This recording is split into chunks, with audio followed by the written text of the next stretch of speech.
theme song for the Gear Podcast. La, la, la, la, la.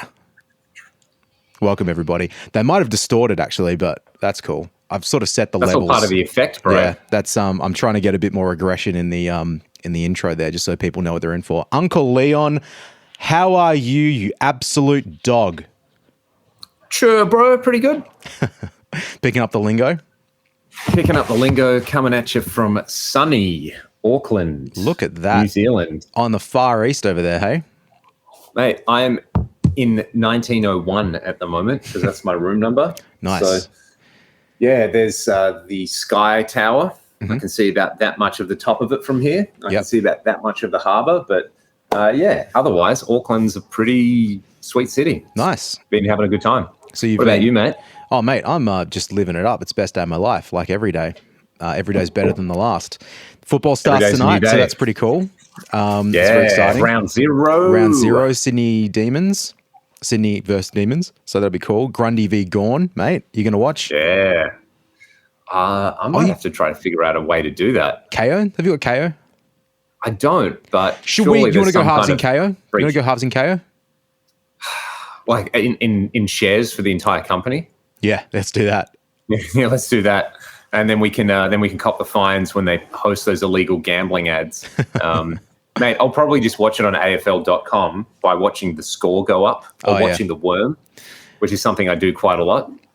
Well, yeah, I did that at my gig on Friday night. Actually, I just watched the I was playing the gig. I had the AFL app open on my iPhone holder on my mic stand, and just watched Fremantle not win against Port Adelaide. So, that's all right. It's pre-season. It's totally fine. I just want to say as well, while we're here having a good time. Ooh, Tim Tams.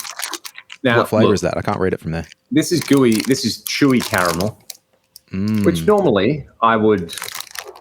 It's not my first choice, but they were on sale. I have noticed, being in the middle of Auckland, the general cost of living in New Zealand is quite high, and this is coming from Perth, right, where the general cost of living is quite high. But, bro, before we start, I'm sure people listening to this podcast in New Zealand can tell us what's with the price of eggs here. They are really, really expensive. Like 10 eggs for $10. Oh, no, that's too much. Yeah, that's a lot. That's New Zealand dollars, right? Is just so it's 10 eggs for like $9.50 or something Australian. Still too much. But I mean, maybe I'm just spoiled coming from the land of bountiful opportunities for egg-laying chickens. Yeah, it's weird. That's one thing I've noticed. Yeah, some of the prices in general in WA are a little different to the rest of the country, or the bigger metropoli, if you will. Yeah. So we're a big country town. Yeah, we totally are. The best country town, the best city, as a matter of fact. Best what other country town wins flags, mate? Yeah. Hey? Absolutely. Not the St Kilda Saints country town. Did you see Tassie's? Like, I think I read something. The Tassie Devils is locked in as a name. That's good. I'm glad they hired someone who could get that one over the line, because what else were you going to do? On Backchat, they were talking. They wanted to call them the Tassie Salmons. That's an even worse name than the Fremantle Dockers. You know what? I don't mind the Fremantle Dockers as a name. I've come around to it. Just blind loyalty to a team. Blind loyalty to the cause. But mate, it's a beautiful Thursday here. You're on tour. You're on the other side of the world, as far as I'm concerned. Yeah, basically. So should we talk about a little bit of guitar stuff or a little bit of life stuff? You want to hear about my Saturday night first before we go too much further? Let's put a pin in that one, because what I think would be fun to talk about is like a really quick run through of cool new stuff that got announced. So this is the Gear Podcast News of the Day edition. Mm-hmm. And I sent something to you last night, which you asked if it was real. Yep. And it's real. The Line 6 HX, I nearly said the HX one. It's the Pod Express. Pod Express, yeah. Yeah. I looked at it as soon as you sent it, which was, by the way, not last night. It was 6 a.m. Oh, maybe that's when you sent it the night before. But I got it at like 6:15 a.m. and I was like, what the fuck is going on here? Looked it up straight away. Wisely on sending me this garbage. Very cool, though. Can you bring it up on your thing and share it on the screen? You know what? I will just read the specs. How does that sound? Go for it, mate. Where did I see it? So yeah, that was kind of like the standout thing. I think the news of the world. So they have a guitar and a bass version, which again is cool. So it looks like 5 knobs and a couple of buttons. Yep. You've got a middle encoder to select a bunch of amps, which I understand they're using the HX modeling, so they'd be like the Helix. What do you got? Chime, dynamic, crunch, heavy, lead, clean, special, and chime. So it's kind of cool that they're like just generic things. Did you listen to delay, reverb? Have you listened to any clips of it yet? I haven't. No, I have. So anyway, continue.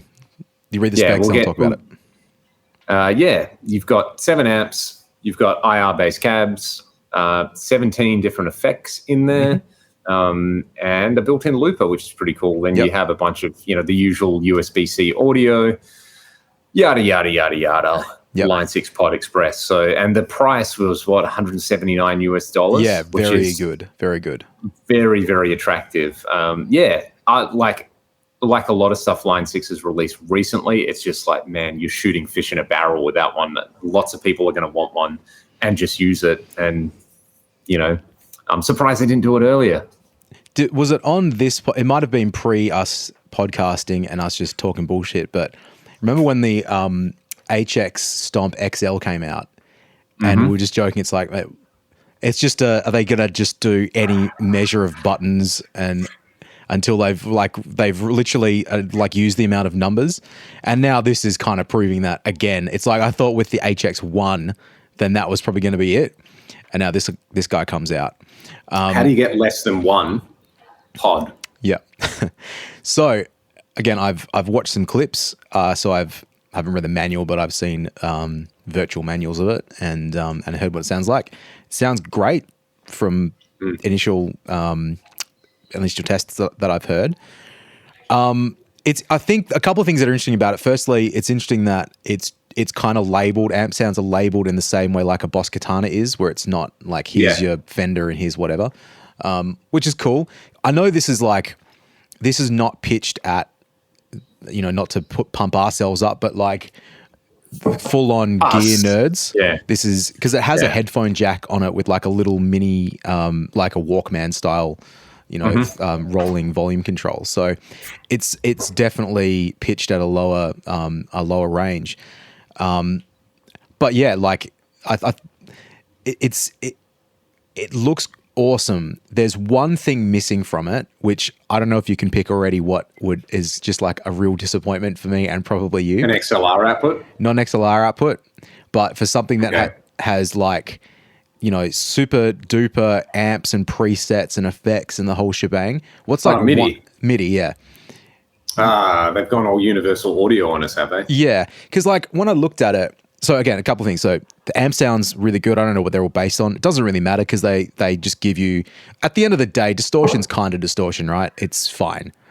The way that the effects work, from what I understand, is I watched Fluff's video on it and I watched like the Sweetwater video. So I think the Fluff Is it like a katana style thing where you go from a certain, like the knob has 4 or 5 different settings and it's like, effect 1, there's its mix, effect 2. Pretty much. As you turn each knob up, it just increases that effect more. Each, like for the reverb, for example, it's broken into 5 or 6 segments. So for the 1 centimeter or half an inch, if you will, of the knob, as it travels through like the plate reverb, you get more plate, and then you get to the next effect and it's less. So, but that's all savable within the preset. So that's really cool. What I really liked actually was there's a ring that's around like the middle knob where you select the amps. There's like an LED ring. So as you increase the effect amount, it changes color to the effect that you're dialing in, and then it also shows you how much is involved in that. Which is also how there's a tuner on this thing, which is really great. Like when you, I guess, press and hold the tune button, the middle LED like ring thing will put you in tune. It's got like every feature to make it so useful for just chucking. It's battery powered as well, but I'm not sure if it's triple A's or double A's because the 2 videos I watched said different things. One said one and one said the other. But an XLR would be awesome, but for most people buying this is kind of unnecessary. MIDI would have been great because like you can imagine how like great this would be to implement into something like say like a Friedman IRX, like you put that in the loop and then just because you can turn the amps off on it as well and just use it as an effects machine. That's which is something I wanted to check. Also, you can change the IR that's on each amp, which I thought was interesting.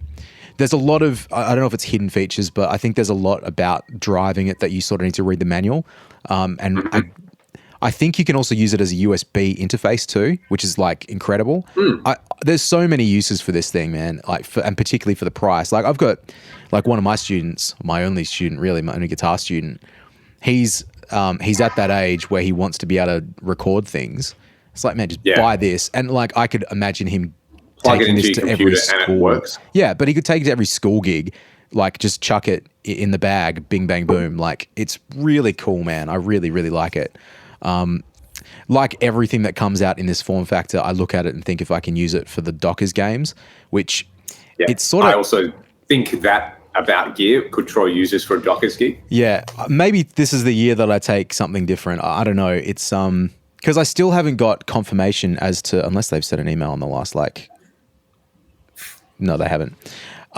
There's a few things that I'm waiting to hear on about that thing, but it's weird, man. I don't know if you're the same, but well, maybe you're not quite the same because you like trying new stuff and experimenting, and I do like doing that as well. But I know there are certain things that just to know consistency and like if I just it's just going to work. And so my AX8's been rock solid for years and years, and I kind of feel like maybe I'll still take it again this year.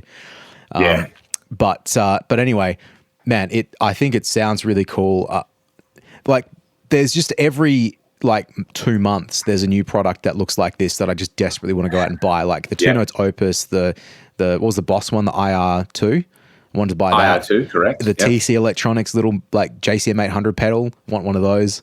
It's just in reality I don't have use for all of these things. I probably should buy one. In reality, you're fine, but but man, it's awesome. I'm looking forward to the Leon Todd demo. That'll be fun. Oh yeah. Probably just have to buy one, and it seems like a pretty good put in your guitar bag kind of thing. Good backup. I mean, that'll be what, $300? Yeah. Like with the effects built in, especially all the time you get effects built in, it's just reverb or like a room. Another cool thing that I tried today, which I hadn't, was and I've been wanting to get my hands on one to demo, is the UA Ox Stomp. Oh yeah. So I caught up with friend of the podcast, Warren Mendoza, today. He cooked an amazing curry. Was a craft, exactly. Got to just hang out and play a bit of guitar and listen to him play guitar on his rig. Everyone should go and listen to the podcast episode that we did. It's entitled Black Strat Blues. Troy, the Fender Eric Johnson Strat is a very good Strat. He's got a bunch of them. Right. So that's the pro tip.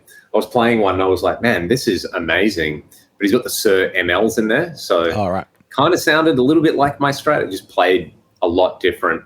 It had an awesome 58 reissue Les Paul.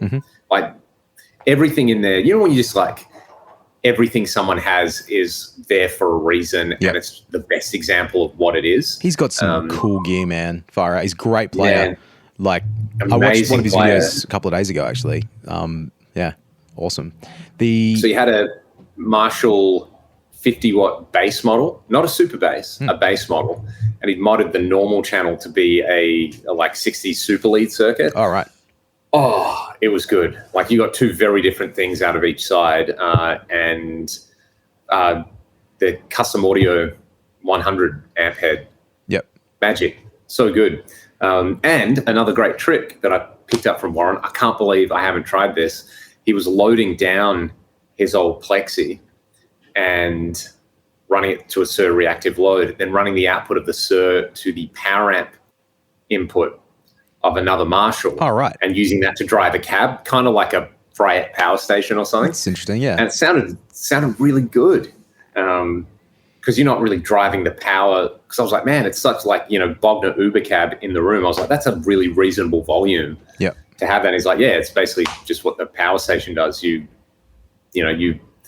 hit it with the reactive load, you bring it down, and then yeah, man, I learned a lot of things in a very short period of time today. Just on like, oh, have you ever tried this? Have you ever tried this? So Yeah. that was awesome, and such a gentleman, such a nice guy as well. So yeah, hopefully we'll hang a little bit more. I know he's coming to Australia to play a few shows with an Indian band. So yeah, if you're out there, go and look up Warren on the interwebs and check it out. Look him up and see when he's here. Yeah, I was going to say, just while we're on the topic of trying new gear, I've been too busy in the like, do my job phase of my life, and not just the, this happens all the time. I wish I could just sit and just play the guitar stuff, but then unfortunately my several songs accumulates over time, and everything has a deadline, unfortunately. So I've been mixing and editing and doing all that sort of jazz the last few weeks. But one thing that did arrive is Peter, who has the studio next to mine, he just picked up a Cherrytone Princeton clone combo. So you've played it? I played it yesterday. Yeah, man, it's nice. really cool, really cool. So it has a classic lead 80 speaker in it. Interestingly, cool. Which was sort of probably not what you'd expect in that thing. He sort of commented on, there was two things when he bought it, and he mentioned, he's like, firstly, the handle on it rattles, so it just needs to be tightened up. But to get to the screws, he's like, I got to disassemble it. I'm like, mate, you're just not playing it loud enough. Just crank him up, she'll be fine. And exactly. He said, oh no, it starts. You can hear it at 3. I'm like, yeah, I know. You've got to goose him up a bit. So he also mentioned that he thought the speaker in it was a bit bassy sounding, and so I did sort of think about that as I was playing it. Have you played classic lead 80s before, like those speakers? Is it classic lead or super lead? What are they? I think it's classic lead 80, right? Classic lead. Yeah. I feel like I have. I can't remember where though. They definitely have their own thing going on. Yeah, I'd never played them. My main point of reference, I believe, is the Zilla Cabs. One of their videos, they compared it. And I remember listening to it, not really digging it that much, just because it was super smooth and it didn't have a lot of bite to it. But I don't know if I've played many Princetons. I must have played them, but I'm just, hypersensitive to that spike. This one didn't really have any noticeable spikes. So it actually worked pretty well. I didn't really think it was overly bassy. When I cranked him up to about 5, and I was wearing earplugs too, if there was a rattle there, I couldn't hear it because there was way too much joy coming out of the amp and out of my face. But man, it's a really cool sounding amp. Like I really I want one. I kind of think I need to go buy a Princeton at some point. I saw a Tone Master one pretty cheap recently. I thought about just going and picking that up. But I think it's if you want a Princeton, you want the real thing, Well, like I kind of feel like I'm always going for heads and stuff. The reason I haven't gone out and bought a little Fender style combo or head, like maybe head's probably better, more the thing I haven't got, is because of the synergy. I've got the TDLX module in there, so I can sort of get cleans from that. Flavor. Yeah, but also the clean channel in the Syn 30 I think sounds really good. It's not very exciting, but it's a really great platform by which you can do whatever you want. Yeah. And then I've got that little evil robot combo in the other room. That's right. That's a fun little amp, man. Yeah. So there's options for combos if I want them, and I've recorded other combos in the vocal booth as well. So yeah, I guess I'm like, I just haven't felt the need to go and buy a deluxe or anything like that. Playing this amp, I'm not sure if it's loud enough. Like that was 17 watts, or at least the Cherrytone one's 17 watts. It's probably on the edge of being too quiet to do certain gigs. It's a little hard to tell, but I don't know. But just, having the studio just to jam on it is obviously would be awesome. I was going to say, have you tried it through like a 2x12 or a 4x12 yet? Not yet. I haven't looked at the back of it to see if there's like an external speaker out port if I need to rejigger some stuff around to do it. But there's always time. What we didn't talk about, by the way, is because this happened probably right before I got sick with COVID, but the Dynamount and all the Dynamount experiments. So just before we get on to some other gear, we'll just take a slight tangent because, we did take a couple of weeks off because of me being sick, and then schedules not aligning and whatnot. But basically, we caught up. When was that? Like 3 weeks ago? Had 4 weeks, probably 4 weeks ago. Had fish and chips, and That's right. and went and saw some kangaroos up in Yanchep. And anyway, we're just like casually chatting about speaker IRs and Dynamounts and stuff. And you mentioned it, and that's like just forgetting that you bought a Dynamount 5 years ago, 6 years ago. Yep. It's been at I have shot a bunch of IRs with it and done a little bit of just mucking around with it. But I left it at the studio, 4 years ago? No, longer, man. I reckon it's been here since 2019. Wow. So that's like 5 years, maybe ended 2018. It's been a long time. And it's been sitting here. Like I haven't turned it on because I forgot about it as well. And then, we were talking. I remember that it's here. And so I dragged it out, and obviously it's still working. I sprayed it off with some compressed air as well, just got rid of some of the dust, and fired it up, and it worked. It works great. And weirdly enough too, I remember when you got it, I pulled the app up to drive it on the phone, and I was still logged into your account, your awesome. Dynamount thing. And I remember that was like a drama that we had at the time. No, it's not your account. It's the guy you bought it off, his account. The previous owner's account. Yeah. And I was like, oh shit, there's no way we're going to get this password again. Like this thing's probably dead. But as it turns out, you can just register the thing to different email addresses. So there you go. They finally updated it. Yeah. So anyway, that was cool. I got it all firing. So I'm planning to, because it is here, obviously, I'm trying to work out how I'm going to use it in this little setup because, as I've said several times, I've got one room with 4x12s in it. I have a vocal booth, which for the last few months, I've recorded combos in because it's easy to run a cable through the door. Eventually, I'll just punch a hole in and run the cables through. But I'm thinking I might just leave the Dynamount in the booth and just use it for combos and stuff, and then have the big rig up with SM57s and whatnot. I guess because with the big rig, where the speakers are, then recording combos, you want to use a different combo, you're going to have to move the mic anyway. So why not just place it on center and then dial it in with the dyno? Yeah, and what's interesting too is like the way I've been miking guitars with certainly using ribbon mics, using the AEA R84 a lot recently, and also using distance, which is probably something I mentioned, but I've been miking all amps about a foot away with a ribbon mic recently. And partly because the music I've been doing has required cleaner guitar sounds. So I'm sure this is like not a brand new revelation for anybody, but I'm just kind of getting this thing of like the cleaner the amp, the further away the mic should be. I think that should be a new rule of thumb. Because if you imagine it, like if you want tight metal stuff, then you need it. You want the character of what you don't want room on it. Yeah, it just needs to be tight. But then with something clean, like even I'm mixing something at the moment that was that I've been sent, and it just has that like spiky, like ice pick thing, like 3K give or take. Yeah, and it's so much worse when it's a 57 right up close. And for the cleaner or more like, crunchy sounds, I just don't know if it's really my cup of tea. So I've always struggled with that sort of sound. This has been a solution. So anyway, to bring it around to the Dynamount, at least I can experiment a little bit more with driving the microphone from the desk here and listen to it. So I'm looking forward to that. That's awesome. Before we talk about any more gear, tell us about your Saturday night. Oh, well, funnily enough, this will probably lead straight into another piece of gear that we can talk about. Excellent. Did a gig, country gig in Pingelly's. It's like 2 hours away, 2 hours-ish away. Showed up to the gig. Weather like in Perth was pretty reasonable. Getting a little bit sprinkly as we got towards the gig. And as we got out of the car, it was like just very gently sprinkling with rain. So I'm like, okay.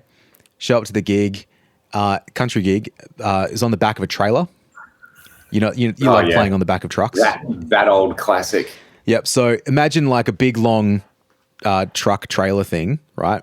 With the rear half of it, as in like it's long and skinny. Like here's my phone. So this back half here down was all hay bales. So it's kind of like a back to the stage. And then of course, you just did that gig. No. Yeah. Well, no, it's a different gig. So this wasn't a like kind of festival or anything like that. But anyway, so the back half, the rear half, the long half was covered. So then we had a narrow part for the stage, which was okay, like fine. It was just duo, no big deal. Because it was risk of rain, they put a gazebo up. So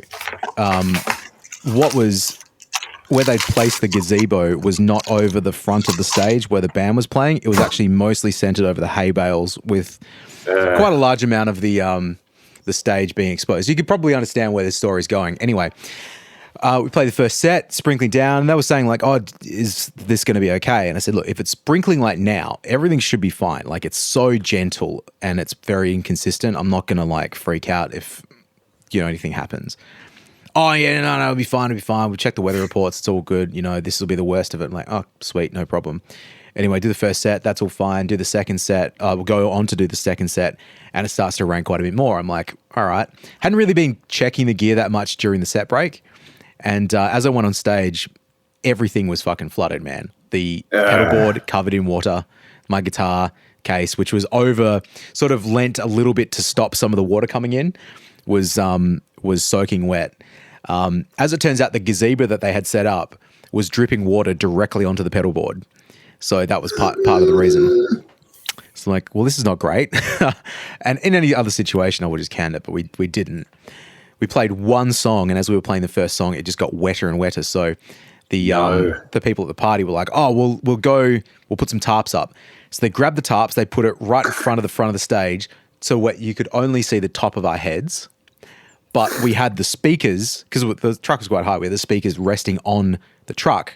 So the tarp goes in front of the speakers, big, thick blue tarps, and it immediately like reflected onto the tarp and back into my ear. So it would have just sounded like nothing out the front. Yeah. Anyway, we finished the song, and I was like, "Look, guys, we got to take 10 minutes, and just if it doesn't settle down, we can't do this gig. Like, it's really unsafe, really bad for the gear. No one's listening to the music because it's fucking wet outside, like a number of reasons." So anyway, we ended up having to like pack everything down. We moved it to their house because it was at a house party. It was a house party thing.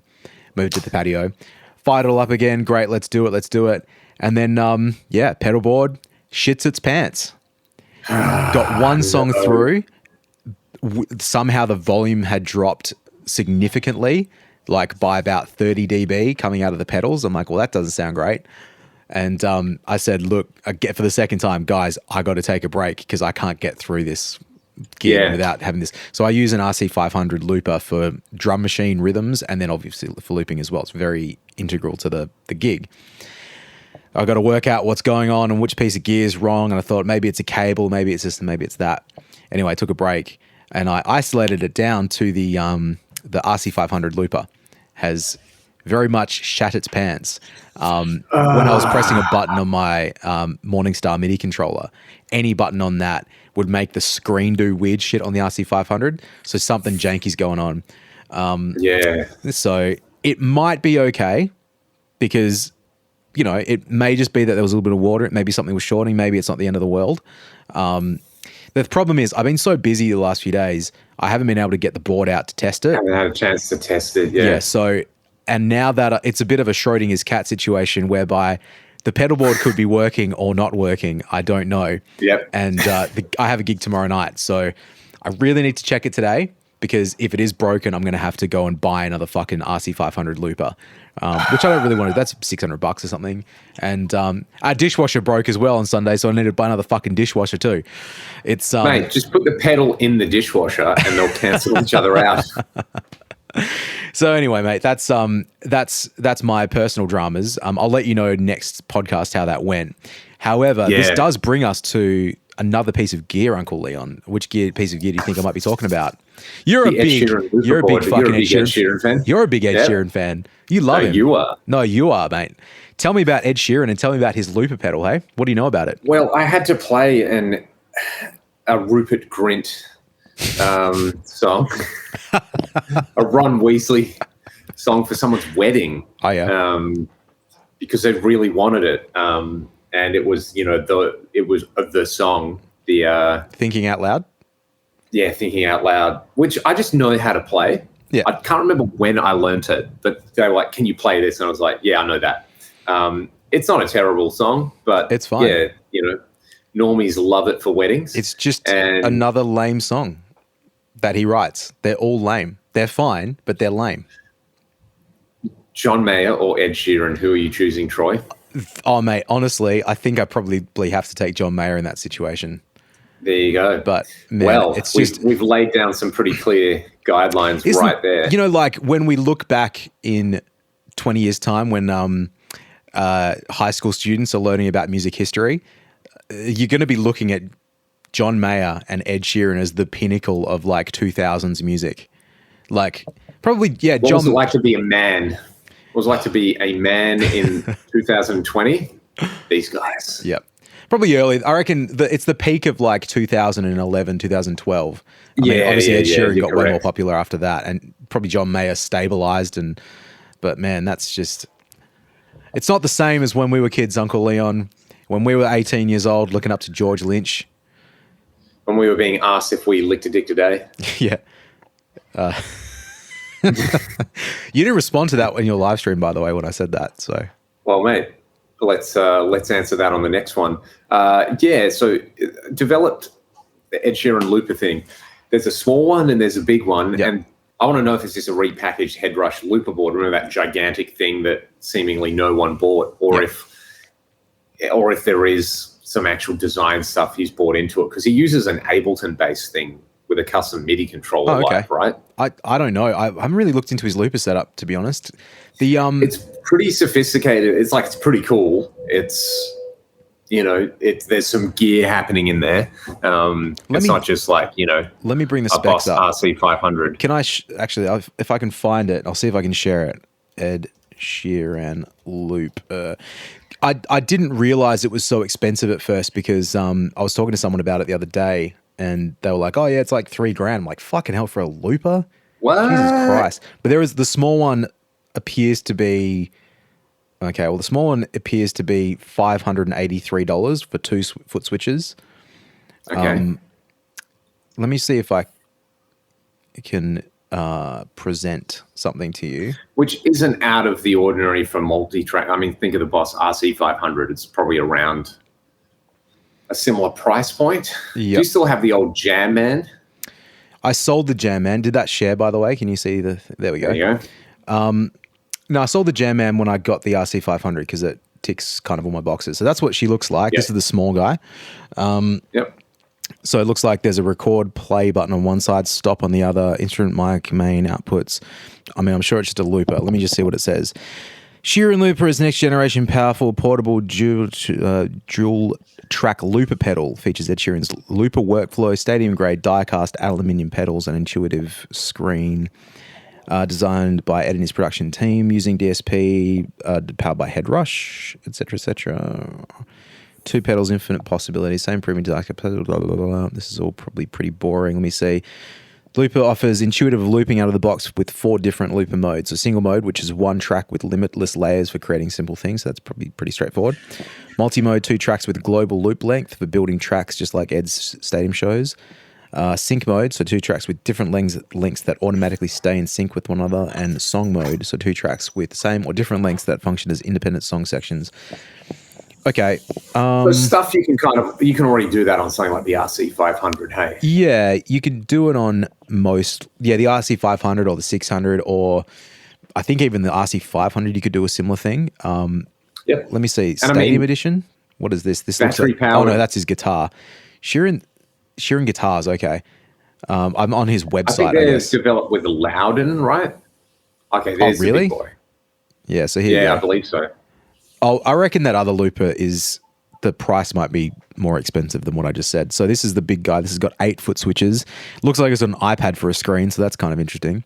£1,200. Ultimate looper, songwriting, metering waveform, designed by Ed, etc., etc.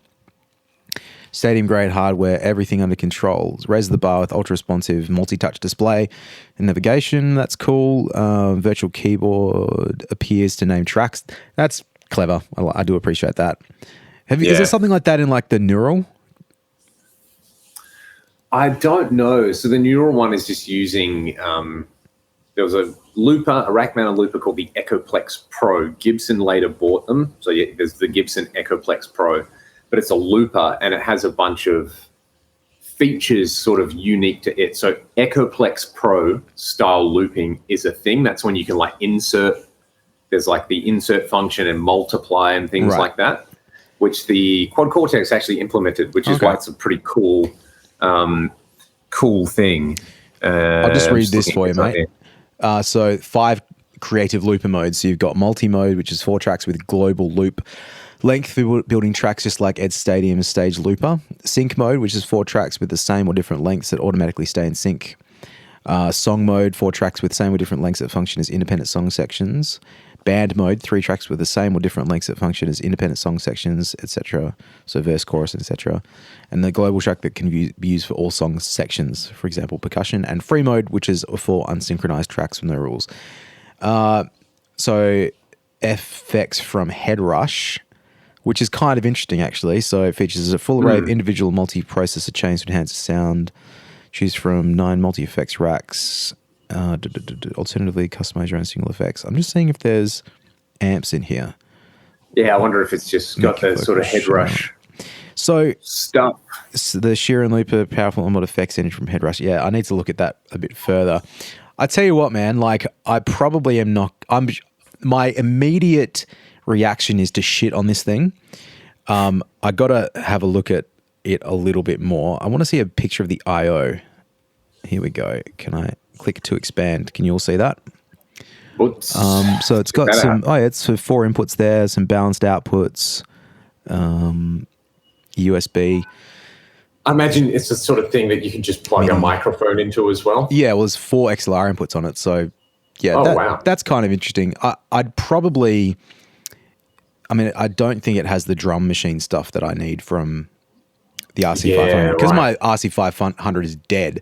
Well, possibly dead. Again, Schrodinger's cat. We'll see. You're in the market for a new looper. Maybe. I don't know if... Well, it looked like the price at, like, in Australia was around 2,700 for that.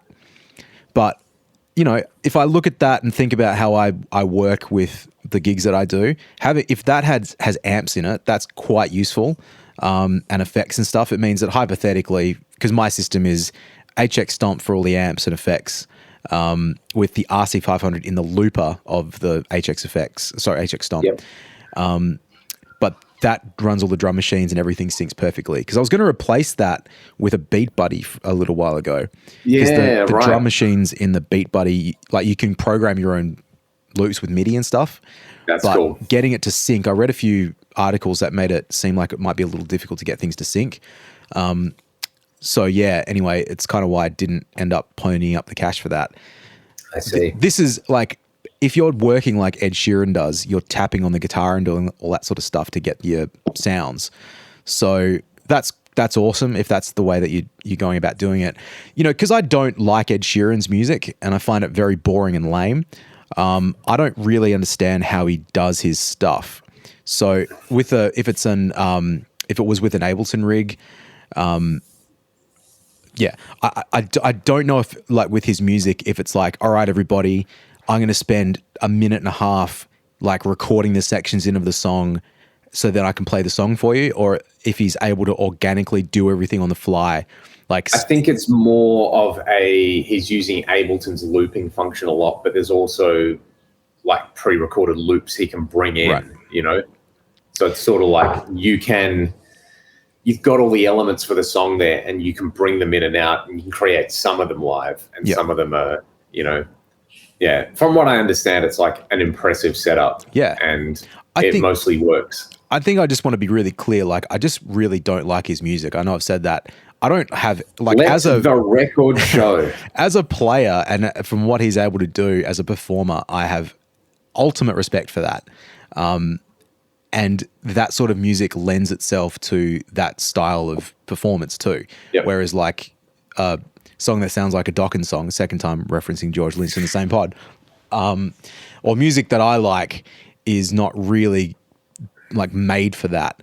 So, and also sometimes, and again, because I haven't watched his performance, I can't say this for certain, but like, I think when I've seen people doing looper stuff before, for example, this is 4 stories in one. Sorry, Leon, I'm tangent after tangent, but you remember when we went to Hamilton Island years ago? I was just thinking about this. Yeah, so I remember like Leon and I and Cam. We're in a pool. We're in a pool, but we went to Hamilton Island for a few days to play some gigs. But there was like a duo playing like an acoustic duo, I believe, playing sort of on this little islandy looking part in the middle for all the guests. And they were really good, like singer and guitar player and stuff. But I just remember like the guy who had that a looper, obviously, but he spent 2 minutes, maybe 3 minutes building the song. Yeah, building the song. And then it was like, all right, now let's play the song for you. And that to me just stinks. Like, I don't want to watch someone work it out and like create. I just want them to play a song. Maybe that's just me. Hey, one song in a set maybe is kind of cool, but maybe, it was every song. It was distracting. Yeah, and I remember you commenting on it, being like, Yeah, and that's not the only time I've seen that too. I've seen like a bunch of people do that locally. When I do my stuff, it's like if I've got on my RC500, I've got like one button that just turns the rhythm on and off. One button is like record, overdub, etc., and then the middle button is the stop button and the clear the loop button. But if I press the record button, nothing happens until I make a sound on the guitar. And as soon as I make a sound on the guitar, it starts like recording the loop and the drum track plays straight away. So if I'm playing a song that get everything synced. Yeah, it's in sync, it's in time. It's but it also means that I can start a song with drums like immediately. And if I want to start, I've got control of the drum machine too on a MIDI pedal. So I can start with no snare. I can just have kick drum or just have hi-hats. So you can build the track like that. But you kind of have the song is building from immediately and not like 2 minutes in the distance. I just think for performing in front of people, that's like way more interesting. And so like, I know I might be... it just happens. Exactly. So like, man, I looked into an Ableton setup about maybe 4 years ago before I went down this route. The only reason I didn't do it was because I don't want to take a laptop to a gig with me and leave it on stage when I go have a break. And I don't want to unplug it and then have to restart everything. But like at the time, doing a gig in the middle of fucking Northbridge and leaving my laptop on stage didn't feel like a very good idea. Yeah, there wasn't an iPad solution, and I don't think there still is. But if Ableton was available on that, it would be great. So, man, if you're Ed Sheeran, you're not worrying about that. You can just build your show. Like, that's wicked. Yeah, exactly. Exactly. I'll look into this a little bit more just out of pure interest because, signal flow and we'll return later for part 2 on how it all works with the Sheeran Looper. Also, I imagine if you don't like his music and having to look down and seeing his name on your rig, might just make you enjoy it even less. The Ableton thing, they were talking, the show I'm here to do, the sound and lighting guy, one of them had mentioned to the producers about like, there's a few songs with tracks, but there are some volume discrepancies about running, but if you had Ableton, you can like mix the multi-track stems for stuff. Yeah. And yeah, my suggestion was just like limit the songs really, really hard so there's no dynamic in the backing track. And then you don't get any accidentally super loud sounds, which, thing is there's like 4 tracks in the set. Is it just straight backing tracks though? There's it's various. One of them is, for example, doing Rebel Yell with this lady who does a whole hula hoop routine. So the start of the song is sort of like it sort of sounds like a Tom Waits thing. There's all these reverse vocals that are on a track and like percussion, extra percussion and like sounds. And then that transitions into Rebel Yell, which has a little bit of a track or like the second for the bridge or something like that. It's not wholly contingent on it. So that's one thing. And then there's a few performers who like, it's a whole like EDM style track and kind of the band just is adding a bit of instrumentation to that. How are they playing the tracks back though? Like what are they playing? From a Roland SPDSX. I'm surprised you can't edit the volumes in that. But that's you not... can. You can. I think they haven't normalized all the tracks going in. That was sort of my suggestion. Yeah. Which was like, just make sure they're all the same level. Yeah. Also like depending on how the show is being run, you can just have cues. If there's a stage manager, they can just cue. Yeah. Well, the drummer's basically doing that job. So it's like... Oh, yeah, I understand, yeah. So, funnily enough, I was talking because our buddy Chris plays drums with Avril Lavigne, and someone was mentioning that like apparently a lot of that is just like a lot of cues also coming from like the SPDSX, or maybe it's something, maybe it's from Ableton, I'm not sure. Like a lot of the LX and stuff too, which is pretty pretty awesome. That's what they were saying with Ableton. You can use it with the SPDX SX, so like that can send real-time stuff to Ableton and trigger things. So yeah, it's the whole world of additional instrumentation. Yeah, where I think a lot of people just go, "Oh, they're just playing to a backing track." It's like, no, it's actually quite sophisticated, interactive. It's pretty amazing. Like when I was going through uni 20 years ago, the golden rule, like, do not use computers for anything because it was too unreliable. And so, man, we were playing, and this is like 2005 to 2007, but I was doing theater shows where everything had to be on CD only because that's reliable. Even though there was one time I burnt a CD for the production at like 52 times speed accidentally. So it just kept glitching and barely played back in a show. That was not very good.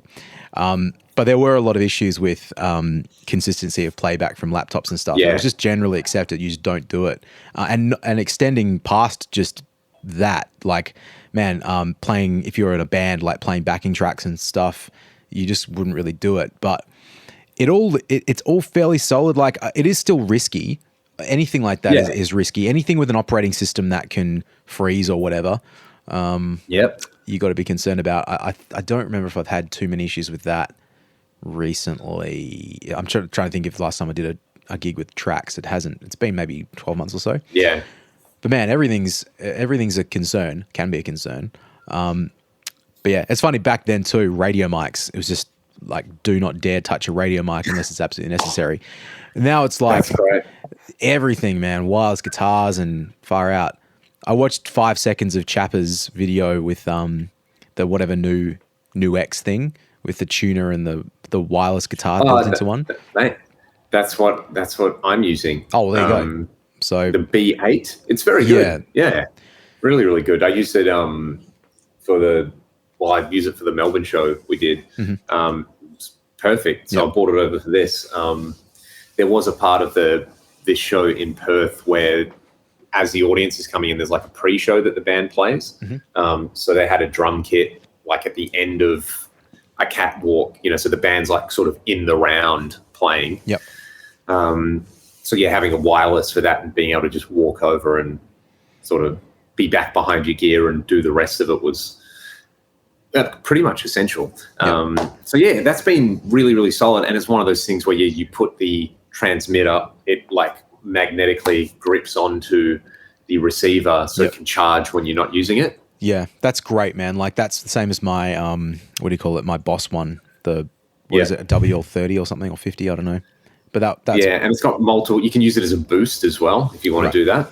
That's clever. And you can have a guitar cable plugged into it and out of it. So if you need to quickly, if something goes wrong with the wireless, you need to quickly patch in. Yeah, it's really, really flexible. And there's ins and outs on either side of the pedal, so you can sort of put it wherever you want. That is clever. Yeah, they've thought about it. There's some really nice features on it. No, I like so that. Yeah, that's a pretty cool. It's a pretty cool thing. You put that, your Line 6 Pod Express and your Boss RC500 after it's got out of the dishwasher and you go and play a gig. I can't wait, mate. It sounds like a dream come true, if you ask me. Mate, what else can you tell me, Troy? What else? Well, we got a few more minutes today. I'm trying to think of what other gear I've seen. Again, I haven't been sort of massively looking at gear the last couple of days, last couple of weeks perhaps. I'm probably going to go buy a couple of 1x12s in the next few days. Nice. But one has if anyone's in Perth and you screw me on this, like, go fuck yourself. But the guy's had him up for like a few weeks, but I'm pretty keen on it. But he's got a 1x12 with a like homemade sort of job with a retro 30, and one's got a G12H 30 with the 70th anniversary in it. Yeah, they're pretty inexpensive. The only reason I haven't done it already is it's going to take me about an hour and 20-minute round trip to go get them. I just don't have time. But getting a retro 30 would be cool. I didn't love it as much in John Brown's videos. I didn't like it as much as I liked the veteran 30. Todged. But if it's cheap and it's probably worth a try, speakers, man, there's not like much going around at the moment. New as well. Like everything's sold out and everything cool's like so expensive. Like just like eggs in New Zealand. Just like eggs in New Zealand, mate. What an absolute travesty of justice. A miscarriage of justice. I would love to know everyone listening to this episode or playing along on the YouTube and participating. Let us know your thoughts on the Pod Express and the new XB8 and the loopers and things like that, and any other new gear that we've missed, and we will pick it up on the next episode. Sound good to you, Troy? Sounds good. I don't know why there's not a Line 6 podcast. Well, hey. Wordplay. You put it out there, mate. We should. You better quickly paint in that one. Let's contact our person at Line 6 quick. It could be a history of the pod. All right, Uncle Liam. Well, look, I'll leave you with one final thought. Round 0 this week, everybody. If you don't live in Australia or if you're in New Zealand, find a way of watching it. Footy's back. Best time of the year. When we stop this, I might watch some Kane Corns YouTube videos for some reason because I just hate myself. Why not? Exactly. You're a glutton for punishment. Yep. So, the end. We'll see you next time, everybody. Peace. Peace.